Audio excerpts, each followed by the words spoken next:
Welcome into episode 3 of the Oilers Pipeline Podcast, presented to you by OILFIRE Whiskey. Here with Luke Hamilton and head coach Rob Murray. My name's Zack Reynolds. As we start this off, coming up on training camp pretty quick, guys will be in town for physicals on the 9th, and training camp gets fired up that next week. Got a couple preseason games in that week as well.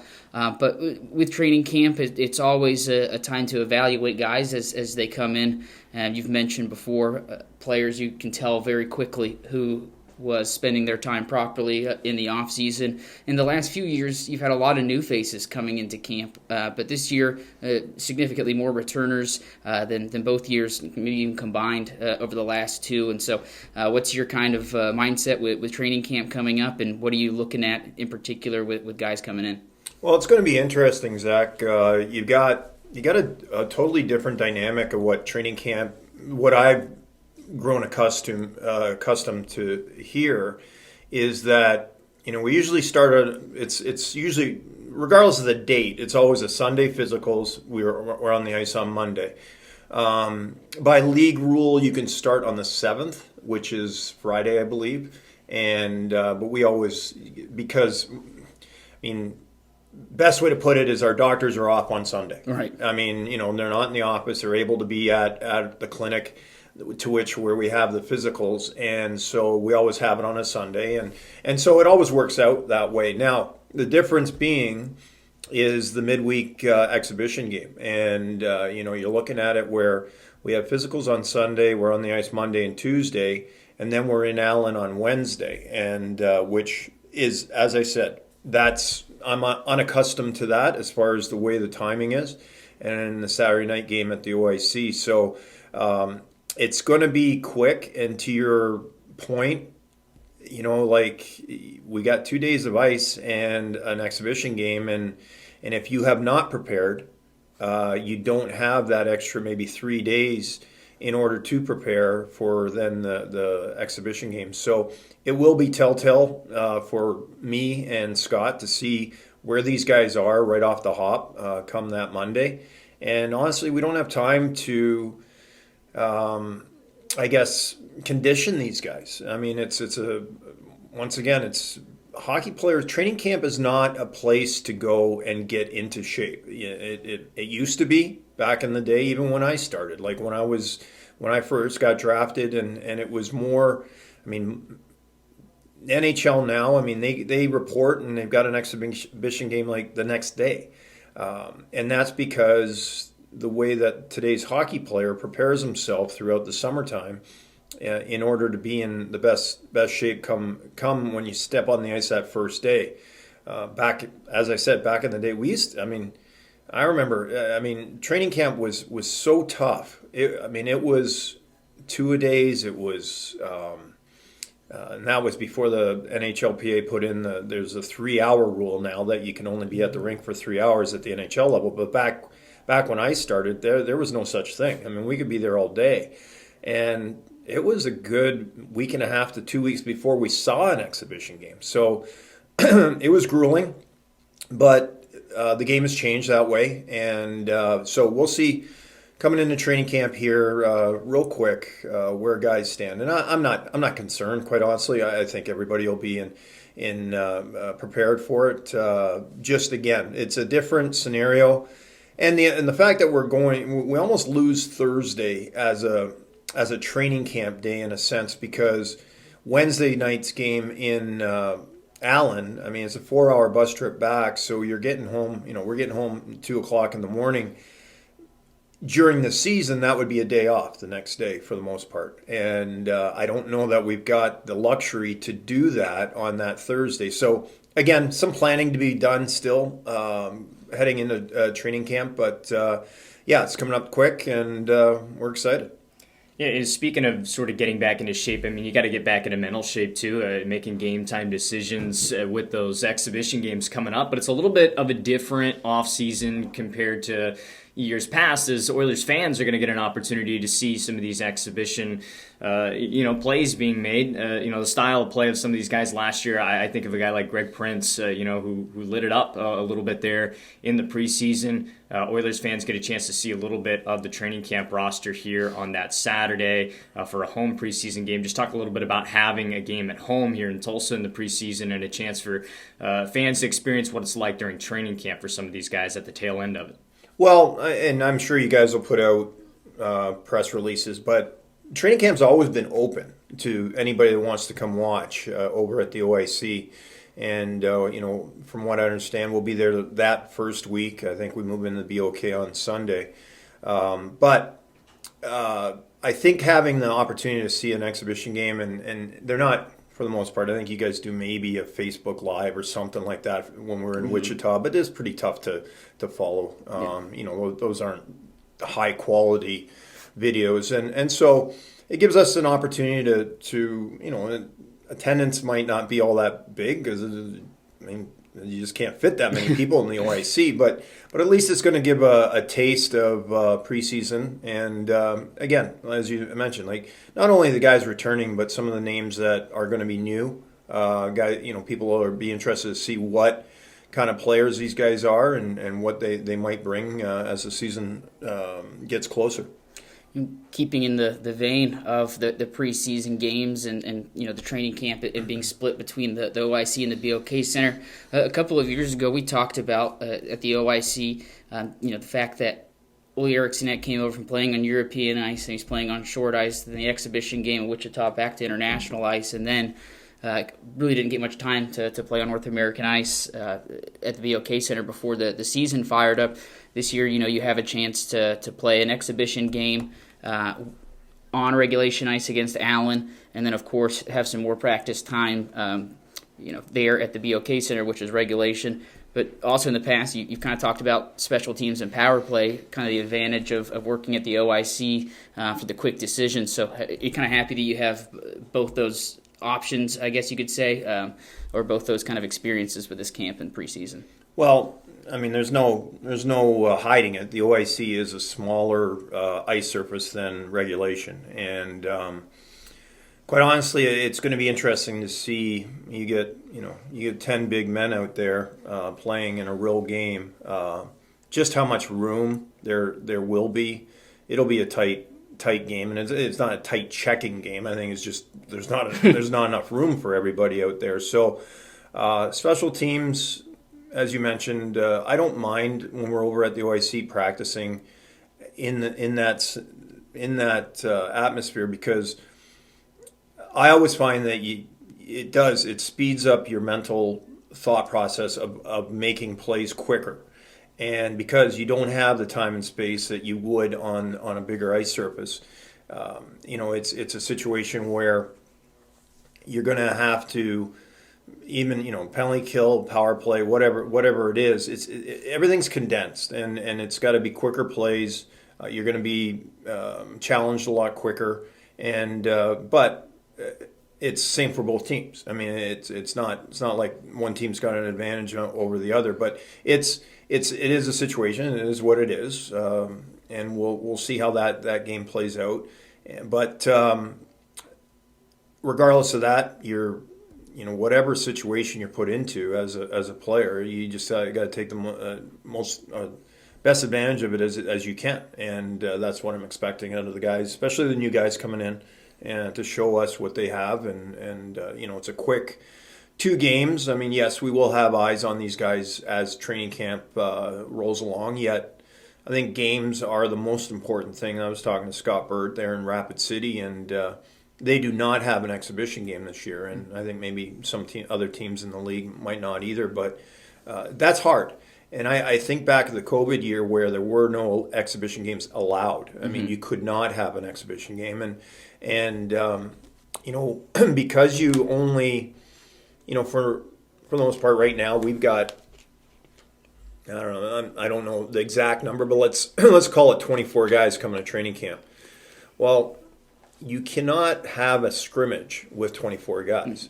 So what we tried to do is that a couple of years ago we did a 3-on-3, and I actually sat up in the stands and watched it. Zack Desjardins ran it, and but it wasn't what you wanted to see. There's a couple of guys at that training camp that potentially, I don't know, I didn't get a good enough look at him. There was the one kid that came in. He was supposed to be a tough kid, but he didn't have an opportunity to show that at training camp because we didn't have an exhibition game. Exhibition games, I think, are very valuable for that, where you're playing against the enemy, I guess. And, you're not playing against the guys that you're hanging out with every day. So that for me is going to be advantageous again to have a couple exhibition games where the COVID year. I mean, we were all in the same boat, every team, but it really came down to that first game of the season. It was when you didn't look at it as an exhibition game yet. You're still looking to see what you had, and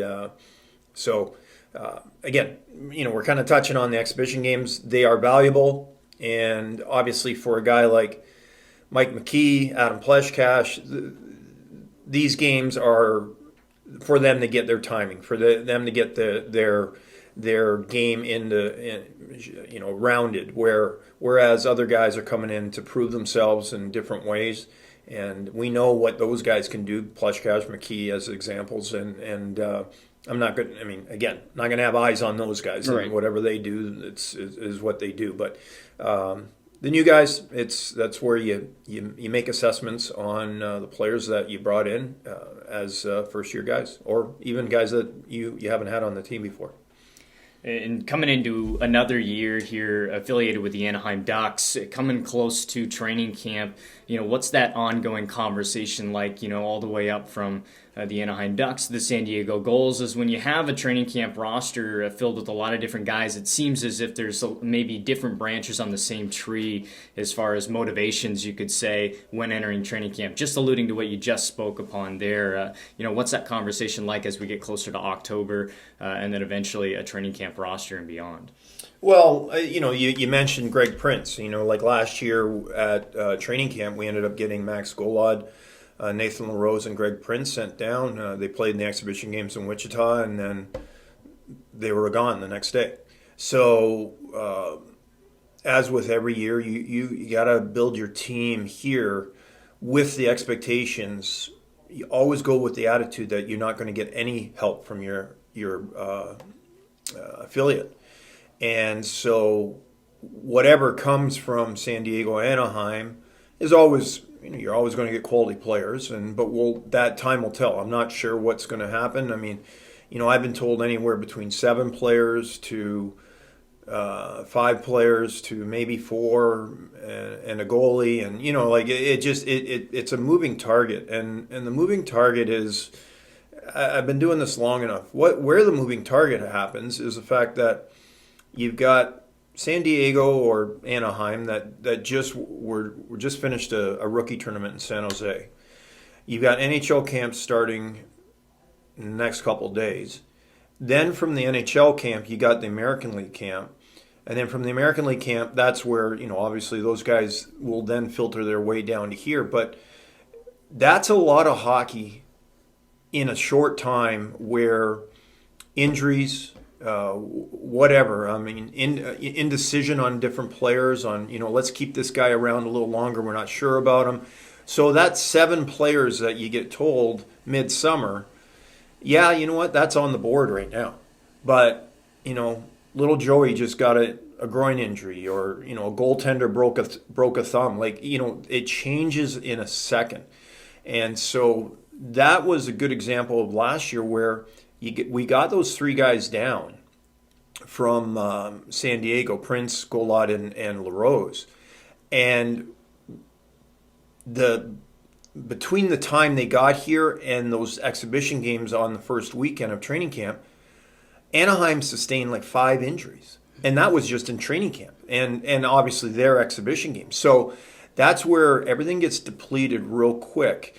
And so until, quite honestly, Luke, it's like training camp. They talk about playoffs being a war of attrition. Well, training camp essentially is. Like let's see who survives to get to day one of our season, and that affects us greatly throughout training camps, throughout the early stages of the season. Sometimes then it kind of just you get through October, early November, and things kind of even out, and then that's when you realize, well, we're not getting those guys, or yes, we've got X amount of players from our affiliate at that time. So it's a long road from. I think that rookie tournament started last Friday and it went through the weekend. It's over now, but it's a long road from there. I mean, you look at a guy like McTavish. That obviously he's never going to see Tulsa, but he finishes his season in junior. They went deep. I believe they lost in the Memorial Cup final. Yeah, they did. Then he does, and then he's on Team Canada. Absolutely, like if Tulsa Oilers fans have not seen the play that McTavish made to save the goal in overtime against Finland in the World Juniors, you gotta Google it. It's absolutely unbelievable. To save the goal, to which then Canada went down and scored a little bit later to win the World Juniors. So he just finished World Juniors. Then he's in the rookie tournament. Then he's got to go to NHL camp. So I'm just using him as an example, but a lot of guys have played a lot of hockey, be it summertime or like I said, training camp is a war of attrition. It's a long time to get through. NHL teams have eight, 9 exhibition games somewhere around there. So it's a grind, and the grind starts from day one. Some news coming to you this week about the roster makeup. It's the fact that John Fergelli decided to retire, and so he won't be with the team next year. Obviously, he was an offensive defenseman, ended up working the power play after being acquired from Worcester, and with his retirement, someone's probably being looked at to step up offensively, and just kind of thought that what have you heard about Chris Perna as a defenseman? Obviously, in college he put up huge numbers. In juniors he put up huge offensive numbers. Whether it be through Lagrone, who played with him in college, or people you've heard from. What's kind of the consensus on Perna as a defenseman? Well, I'll start with John Fergelli first. Fergie and I had a conversation at the end of the season, and at that time, he did let me know that he probably wouldn't be playing this year. And the summer went along, different deadlines came and went, and then there was the qualifying offers. And then I called him again, and he said, honestly, Murr, I'm 80-85% sure I'm not going to play. I said, well, this is what I'll do. I'll qualify you so I can maintain your rights. He said, that's fine. Send me the qualifying offer. What I didn't expect him to do was to sign the qualifying offer. And so as soon as he signs that qualifying offer, league rules, his money goes on the salary cap, and also he takes up a roster spot. So again, more conversations with him. He's not going to play. He's made that decision. So I contacted the league. And in order to get him off the roster, off his money off the roster, and we're not paying these guys right now, but you carry a salary cap through the summer, and in order for me to open up that roster spot plus that get his money off the salary cap, he had to sign a retirement form. Mm-hmm. He had no issue with that, and now the retirement form, it sounds indefinite. What it is just 1 year. Is like if Fergie decided come December, January that, I'm going to try again next year, he would then be able to play again at the ECHL level. But right now, by signing his retirement papers, he is excluded from playing in the ECHL this season. So that leads me to what you asked me about Chris Perna. Like I believe what we have in place, and I planned all along, with my recruitment this summer, with the that note in my head that Fergie probably wasn't playing. Like he's not. Like I can almost I was resigned to the fact that I assumed he was not going to play. So that being said, a guy like Chris Perna, he'll be a first-year player, but as you said, he's shown at different levels that he is an offensive type defenseman, and I think that he brings a little more size than Fergie does, and I believe that he can definitely come in and fill that void that he had, or that Fergie had brought to us once we got him in a trade. So I'm not concerned. Ryan De Silva, same deal. Like, he didn't want to come back here, and I don't want somebody that doesn't want to play for me. I mean, for one reason or another, he didn't. He just said that he would rather go somewhere else, and you know what? That's his decision, and I made that happen, facilitated that with Adirondack earlier in the summer. But again, the guy doesn't want to be here. He doesn't want to be here, and I don't want him here if he doesn't want to be here. So that was an easy decision. But again, a couple of holes with Fratelli and De Silva that were, call it, mainstays in our six, our defensive core, that there's opportunity there for somebody to come in and prove themselves. A guy like Sharts on just a tryout. Like, I'm really interested to see how he does, and because he had moved into the corporate world and walked away from hockey. He played a little bit here and there as an extra guy, but he had that, this summer had dedicated himself again to being a hockey player and trained like that. Like, he's not coming out of the office to come to training camp. He is coming with a purpose, and whether that works out for him or not, I hope it does.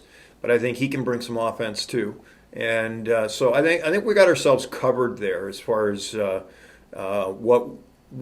how we can fill those voids as of now. And again, it goes back to the affiliate, like who we might see on the backside come down. Might be nobody, right, as I've touched on already. But on the other hand, there might be a player or two that I'm not. Nathan LaRose he's no longer with the organization, but maybe a Nathan LaRose type player. Like, I don't know the depth of their defensive core right now, what they're looking at that might end up here in Tulsa. But again, there's a way that we can fill that void. And, something to keep in mind with that as well is the fact that, maybe coming in on a PTO, and you don't want to put those, full expectations on him, but, Doogie LeGrone came in on a PTO, also a DFW kid last year, so, you never know what'll happen out there at camp. Well, I hope it works out for us. Right. A Doogie LeGrone, you get lucky, honestly. Yeah. I mean, there's a guy that, Derek, who used to work with the little Oilers here in town, or junior Oilers, sorry, they are little, but he called me. I don't know when it was. It was late last summer, and just said, "Hey, there's a guy down here in Dallas skating, and he's looking for a place to play." Now, Doogie had played in the SP. It wasn't like he was just sitting out and not playing, but Doogie ended up being a real find for us and a great kid, and we're going to miss him because it goes deeper than what he brought on the ice. He was just the little things, the intangibles off the ice that I really appreciated of Doogie, and like I said, we're going to miss him, and hope he's doing well. I haven't even checked, but they're up and running over in the British League now. But regardless of that, like I said, I think we've got players to fill these spots that have become vacant. Yeah, and speaking of going from a player retirement to maybe the other side of the spectrum, a guy that I had a pretty good first impression of, just in my own opinion, was a guy like Connor Bramwell last year. I was impressed with his speed right out of the gate. A guy that just seems to be getting started. I wanted to talk to you a little bit about him. He's not a household name yet, but I think that he seems to have what would be a relatively high ceiling if he continues to work hard. I was a fan of Connor Bramwell's games last year and the limited time that he got, but I was just interested to hear how you evaluate him coming into your second year getting to see him. Well, I think with Connor, and I think I said in the press release that you guys put out, unfortunately he didn't get the ice time that, quite honestly, maybe I actually promised him. It just didn't work out that way. But he was here for quite a long time and practiced every day with the team. And I think that there definitely is upside with Connor Bramwell, and he's going to get a real good chance to do that coming in fresh in training camp. He's a player that when first recruited, the coach in San Diego at the time, Joel Bouchard, he called me, and he had him in junior in the Quebec League, and was just raving about him, and just loved him, loved the details of his game, little things of his game. He said that will really roll over to the pro game that he did in junior and in college. So again, I think Connor is kind of a wild card. Like, we're still yet to see what he can bring. Unfortunately, even the games he played, I don't know that I got him on the ice enough. That's on me. Whether it be just getting him in the lineup or getting him ice time at the time, it was just a tough spot. And when you remember when Connor came in, we were in a dogfight for a playoff spot. So, lack of a better word, I didn't have time to wait, and see what he can bring. But again, day one, training camp, he'll be here, and he's going to get all the opportunity to prove what we think he can do for this team. You're listening to episode 3 of the Pipeline Podcast presented by OILFIRE. When we return after some messages from our partners, we'll talk about some size throughout the lineup right after this. You did it, Tulsa. You name the team. We name the team. You name the team. The Tulsa Oilers indoor football team kicks off in March, Saturday nights, 7 p.m., BOK Center. Season tickets are on sale now. Go to TulsaOilersFootball.com. That's TulsaOilersFootball.com to get your season tickets now. Don't miss your chance to experience the fast pace, helmet-hitting, pad-popping excitement of professional indoor football. TulsaOilersFootball.com. TulsaOilersFootball.com. The Tulsa Oilers are back on the ice. With a new owner, a new look, and a new attitude. Save big on season tickets today. 2022-23 season. Tickets starting as low as $17 per month. Get your season tickets at TulsaOilers.com. TulsaOilers.com. Experience hard-hitting, glove-dropping, pulse-pounding, glass-rattling kind of thrill. Season tickets available now at TulsaOilers.com. This is your town, your team, your Tulsa Oilers are back.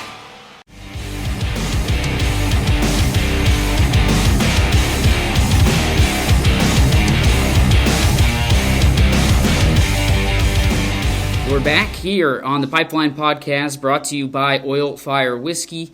And as I alluded to, talking a bit about the size in the lineup, we know about Mike McKee, obviously Alex Gilmore. We've seen a season of him. Obviously, he looked very impressive right out the gate at training camp with his size and his skating ability. But on the back end, a guy that, if you've watched some Oilers games this last season, you might remember his name, in Justin Bean. He played against the Oilers with both the Cyclones and Wichita, but a decent-sized guy himself, around 6'2", 6'3", kind of filled out. And with him, this will be his second season, with a chance to start out in training camp, not come out of Canadian college. And so with Bean, what is kind of the expectation for him, and what was it that you saw from him that made you want to bring him in? Well, his name was brought up to me by my guy that works for me out of Toronto, Dave Murphy, who's been a scout for me from day one since I've been in this league, and that goes back in Alaska. He's always been a guy that really keeps an eye on majority of Ontario. Be it Tier 2, college, junior. He gets out and sees he's a retired man, and that real good hockey mind. Anyways, so he had brought his name up to me, and so I called Justin and got talking to him. Talked to Rammer about him in Wichita a little bit. talked to Payne in Cincinnati. I think one of the things he does bring size. One of the things that both those guys had said that it's not utilized all the time. And yes, he can play a physical game, and I'm not necessarily looking for him to be a physical player. Where, when you talk physical hockey, I mean, obviously the gold standard is Mike McKee. But there's also a happy medium, right? You got to be able to play a little bit of a grittier game at times.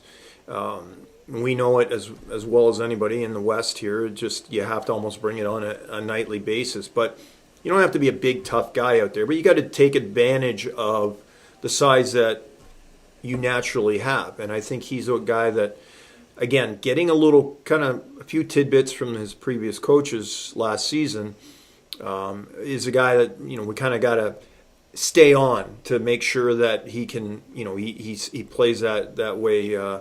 You look back through the years and a guy that played in Kansas City last year, Theo Calvis. Like Theo came in, what is Theo? 6'5", yeah. like huge guy. Would play a physical weekend and be very effective. And then the next weekend you wouldn't touch a soul. And you'd have to bring him in and say, Theo, like this is how you need to play. Is Justin going to be like that? Like I'm not sure. I think again, it's not a big and let's go out and kill guys type size. It's just you got to take advantage of your God-given size and use it. And I think that as I said, from the conversations I had with the coaches that he had last year, I think that he can bring that. Yeah, you kind of look at a guy that you've had here for a while, and Alex Crom. I mean, he's not necessarily the biggest guy, but he plays a lot bigger than what he looks like on a piece of paper, right? And so you've got him in this locker room again, showing that leadership. One of the newest, returns is Alex Gilmore as well, 6'5", just like Theo Calvis, and he's got a chance to return to this lineup and be a leader as well in the locker room and on the ice, and just seeing maybe a little bit of a stretch of play where he just wasn't producing offensively. He seemed to have had something click and get out of that a little bit towards the end of the season. Expectations for Alex Gilmore here in year two in an Oilers uniform. Well, Gilly's exactly that, what I just talked about. Like he was one of these kids that you had to bring in and say, look, yeah, you can score. You can make plays. You can be effective on the penalty kill. You can do this, that, and everything. But when you're not being effective, things aren't happening. It's because the physicality of your game has left you. And he understood that. And you could see, the games that he had, I can't think of one, I'm not going to just throw out a game, but the games that he was very effective in, that he produced offensively, it went hand in hand with his physicality. He was playing a physical game, be it just finishing hits, using his size. Again, I'm telling you, through experience, if you're playing a guy that's a well-built kid that's 6'5", and you're 6 foot, and you think you're pretty strong, it doesn't matter. That guy is just much stronger than you. And so sometimes I think a lot of times guys that have size don't even realize how they can take advantage of it. Gilly being one of those. And you got a guy like Crom. Okay, he's a disadvantage at the size he's at. But like Cromer saw him the other night, and he's built like a brick, he really is. He always has been. And so along with Jimmy Soper, it'd be hard-pressed to find two guys in this league that hit as hard and with a purpose as Crom and Soper, and do it clean. They body check properly, and both of those guys. There was nights where because they played together on the same line, man, it was just crash everywhere. And again, both of those guys. That's their calling card. They got to play that way every night. Also, and it doesn't just go for it. And I'm not sitting here saying we're going to be this team that's a bunch of brutes. but it's all part of the game, and that's my demands too. I mean, I don't care who you are. You could be, Maxi Golod, Jack Doremus. Like, you have to play in order to play. This is a men's game. I mean, you got to play hard, and you got to play with a purpose.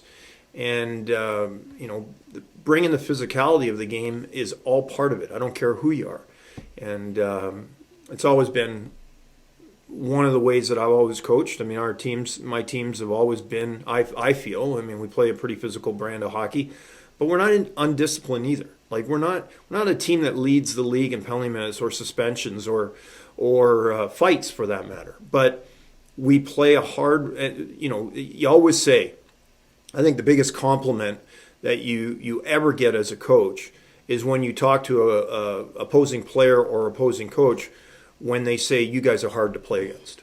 And we get that a lot. But that's, again, my expectations, that we're a team that, whether we win or lose, you make it hard on the other team to play the game. Take away time and space, be physical when presented, and find that identity as a team that other teams say, that's a hard team to play against. Across the fulcrum on the other side of the scale is a player that's the small. fulcrum? You sure that's right? Center point? I guess you're right. But, Tyler Paulson, a guy that is small but plays with a ton of snot and a lot of tenacity. We've seen him with a few teams over the years, Rapid City and Allen both. And when a guy is smaller and doesn't hesitate to get into the mix of things, do you think that sometimes kind of motivates and puts it into the mind of some of those bigger guys? Like, hey, if he's playing physical, and he's maybe not got the God-given body to do so, but he's going out there doing that, do you think that can kind of rub off on some players? Oh, definitely. I mean, Tyler's the type of guy that, outside of the fact that, as you said, he's a smaller guy, but he sacrifices his body to play more of a ratty game, and when you've got a guy that's not as big as maybe you are, and you're playing against that guy, and he's tenacious as Tyler can be, that's irritating. Like, I'm telling you right now, like that really gets guys either off their game or mad or pissed off at them, and so I think that once again, big, small, and different, everybody can bring something on the physical side of it, and Tyler's always been that way. Like you said, playing against him or coaching against him when he was at Rapid City, he was always effective that way. Last year when he came in, I think he brought that element, and I think we were kind of impressed with his effort, quite honestly. That what got him in the playoff lineup on. He didn't play every game in the playoffs, but he got into the lineup was the fact that when he got to us, just his effort alone in practice and his willingness to do whatever it took. Didn't matter. Like, day one, he said, I don't care. He says, if I don't play a game, I just want to be here. I want to be here and support the guys. And when I get in, if and when I get in the lineup, I'm going to give you everything I have. And we saw that out of him, and it was a short window of time that we had him in the roster. But that being said, again, another guy that I'm excited to have coming back to start the season fresh. And to give some goalies here some love in the podcast as well, I always find it interesting. It was something that I had a little bit of a learning curve myself in, is just understanding the dynamic of the goaltender situation at the ECHL level, especially early on, right? Going into training camp, then going into early portions of the regular season, and then, come playoff time, sometimes you have no clue as to what you may be getting. The workload you've mentioned in the past is totally different from what these guys are used to on any given basis for really any league that they've been in, if they're coming into the league not as a veteran. We've got Eric Dopp on the camp roster now this year, and plenty other guys to maybe get a look at. So and we signed I just signed Bailey Birkin, who spent some time in the league last year, he came out of the Western Hockey League. junior league. And then, the one thing, Luke, as far as goaltenders go, and as you mentioned, like it's a lot of times, or at least we have carried 3 out of training camp. The trouble is that our schedule is so light at the beginning of the season. Like you look at if I'm not wrong, I think we've got 3 games in 2 weeks to start the season. I think we start 2 the first weekend, and I think we have 1 the second. I might be wrong. But I think where you're looking at goaltenders, you're trying to assess them. Obviously, practice is one way. Games is the ultimate way to assess a player or goalie. It doesn't matter. But early in the season, you have trouble finding time for even 2 goalies. It's a situation where you're trying to get the guys the net, but you can't because you've got 3. We know as the season rolls along. I mean, then these guys are begging not to play. They're not. But like Daniel Manella, along with his American League games, Danny played 63, 64 games last year. Let's go back a handful of years when the same thing I did with Devin Williams.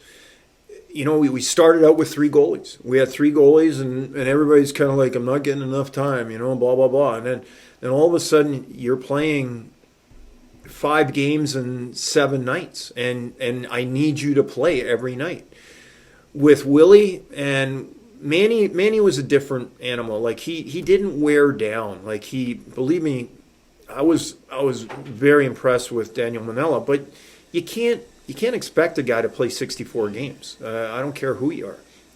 And that takes a toll on your body. It takes a toll on yourself mentally too.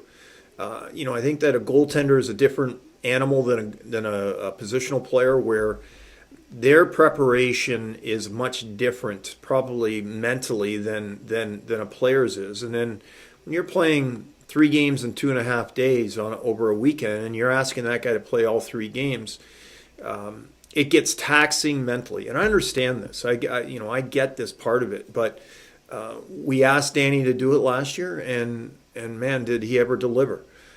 What I would like, obviously, with Dopp Birkin coming in, a situation where hopefully, we see Daniel Manella down here also. I mean, he signed a contract with San Diego. We'll see. Goes back to what we started this podcast with about who we're going to get from our affiliate. But perfect world, you love to be able to split the net and allow guys, well, maybe not even split, but not wear one guy down. And back to my point, I don't know that I ever saw that Manny did. Throughout the season, he did. He got that groin injury at the one time when he got ran over in a Utah game, but I think he missed 2 weeks there.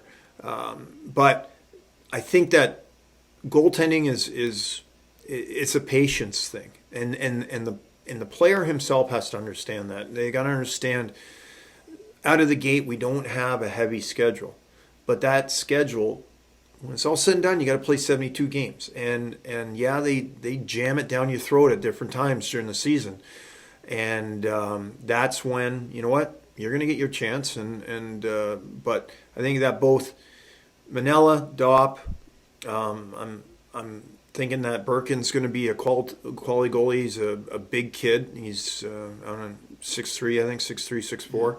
So it's again it's a situation where there's a little competition too. Daniel Manella, I can tell you right now, is not a type of kid that's going to come back here and be high on himself and say, that arrogant, the fact that he did what he did last year and he's going to do it again, and it's just going to all fall in place. He works at his craft every day, and a true professional for a rookie last year. It was unbelievable. But that then allows, I think, there's some competition, friendly competition, let's call it, but there's competition for the net, and I think that's a healthy environment to be in as a coach, to know that your goalies are fighting for those starts. To retire this episode of the Pipeline Podcast. We're not at the Fulcrum anymore. Presented by OILFIRE. There's some retirements across the NHL today. 2 Norris winners, one in Chara, one in Subban, and then, of course, Keith Yandel, who's also a great offensive defenseman, probably, because of some of the teams he played on during his career, a little underrated, between Florida and Arizona. But just to see the league without Zdeno Chara, a player who your career overlapped with a little bit, and then in fact, there's guys that are in their 60s that played with Zdeno Chara. I don't think there's really been anybody quite like him since Chris Chelios of really just putting in and still performing as a defenseman in his mid 40s. Strange to see, I guess, all 3 on one day, but with that and retirements of big name guys, kind of give us your opinion on that, and is there a reason per se that they all happen on the same day? I didn't know if there was maybe a contract deadline or something. No, I would imagine with NHL training camps starting, all 3 of them probably were 1 foot out the door anyways, and they were all just waiting until this time. I saw Chara signed a 1-day contract with Boston where he's going to retire as a Boston Bruin, which is fitting. He won the Stanley Cup there, and I played against Chara. He started. He was with the Islanders system, and or he was drafted by the Islanders originally. He was in Kentucky. It was the Kentucky Thoroughblades. They had a team in, I believe it was Lexington, and they weren't there for maybe 3 or 4 years, but he was there. I remember playing against him. Obviously, just incredibly tough to play against him, and not because Chara was in his own right was tough, but he's just so long. You couldn't get. He could be standing on the face-off dot and probably touch the boards with his stick. He's just such a big man. Where I got my respect for Zdeno Chara was when I was with the Boston Bruins. Coaching in Providence, I was lucky enough to get to know him at training camps, and he had then become, I think, I can't speak for his earlier years, but he figured it out that if he's going to have longevity in the game, he needs to be in the tip-top shape, and I don't know what he is now. I would imagine he's pushing 40. Yeah, I think he's 44 now. Okay, so I'm actually behind the curve there, but he was a guy where I walked through the dressing room and he'd be walking around without a shirt on, and when I was coaching, I wasn't playing anymore, but I was in awe. Like the physical specimen he was, it was unbelievable. He would do a leg of the Tour de France every year. Like, he's an avid bike rider, and he was ahead of the curve as far as nutrition went too. It was remarkable, and to see the transition of hockey players, where I would say he was a gold standard as far as when it started, what it took to be in the best shape, be it physically and nutritionally. It was neat to watch, and I was there for 8 years with the Bruins organization, and I'm pretty sure he was there the majority of that time. He came when Peter Chiarelli came in as the GM. So maybe 7 out of the 8 years that I knew him, or I still know him, I guess. But got to know him and talk to him at training camps and just observe what it took to be a true professional. And I don't know Yandel or Subban. I don't think we've ever crossed paths. I might have coached against Yandel, perhaps. Subban, no. But I have this recollection of Zdeno Chara, and again, it resonates with me because what he brought to the game, his longevity, his leadership, just his dedication to to the sport, and again, how he figured out how to play until he was 44. And it wasn't because he had, again, he's not a skilled guy, and he never was. He got 200-mile slap shot, but other than that, he was just a hard-nosed, solid defenseman throughout his whole career, and a fantastic leader. And but he led by example, and that's my observations of him. And I'll never forget that, because you could just see it kind of wearing off on his teammates, or influencing his teammates, and guys like Sean Thornton, and guys like, man, I believe me, I remember walking through that dressing room, and I was just in awe of how good a shape these guys were in. Gets back to our very, very first question of this podcast. You come into shape. You come into training camp in shape, and I was lucky enough to have exposure to the NHL in that case, but yeah, Chara was. I don't know that there'll be another Zdeno Chara, so all the best to him. Well, that'll do it for episode 3 of the Pipeline Podcast, presented by OILFIRE. Before we sign off here, just wanted to give a shout out. This is the first podcast we have since Nicole Kane has moved on to a new opportunity. Obviously very excited for her, but just wanted to give her a big thank you for everything she's done for us over the last few years. I don't think that we'd be able to do many of the things that we've done if she wasn't hanging around. So it'll be a big loss. Excited for a new member of the media team to come in, but obviously also sad to be losing Nicole there.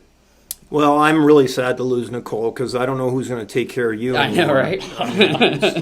I mean, she's a graphic designer, right? I mean, taking care of you all the time. The wrangler of Zack. That's the other thing, I think it would be amiss not to mention in the interim between these podcasts, also both Landon Proctor, our equipment manager, and Scott Dutart have both lost their fathers, and all the love and support to those guys.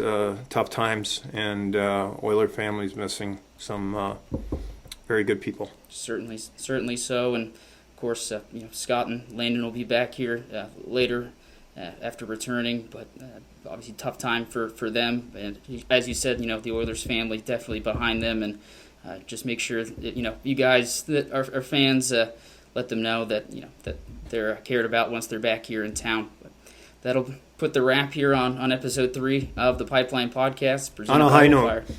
On a high note. Sorry about that, yeah, fans. Right. We'll catch you at the next episode. We got a big signing coming out this Friday.